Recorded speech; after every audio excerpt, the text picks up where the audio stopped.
All right, thanks, Carmelo. 5 years ago, floodwaters forced every resident of Hornick, Iowa to evacuate, and it was days before they could get back into their homes. This is what it looked like from the air at Hornick. Floodwaters inundated the town to 250, impacting homes and businesses. When the floodwaters receded, 98% of residents, they were able to return to their homes for good. Today, a protective berm stands between Hornick and the West Fork of the Little Sioux River, which flooded back in 2019. A $2.1 million grant from the Iowa Flood Recovery paid for that project. Now, today, you can still see where the flooding left its mark. KTIV's Clayton Anderson sat down with the town's mayor to talk about his memories of that terrible time and how the community has come back. What happened in 19, the flood in 19, will not happen in Hornick again with the measures we have in state place now. 5 years ago, water from the West Fork of the Little Sioux River rushed through the east side of Hornick, Iowa, flooding the town of around 250 people.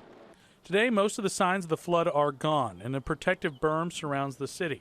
It's just one of the measures taken to protect the town from rising water. Now, we may have to evacuate town because it could be we can't get out of town, but we won't have water in town like we did in 19 with the measures we've done since 19. We've done quite a bit to mitigate that so that doesn't happen again. Hornick Mayor Scott Mitchell says he will always remember the flood and the tough decision to order the town's evacuation. He didn't know if people would come back after floodwaters receded.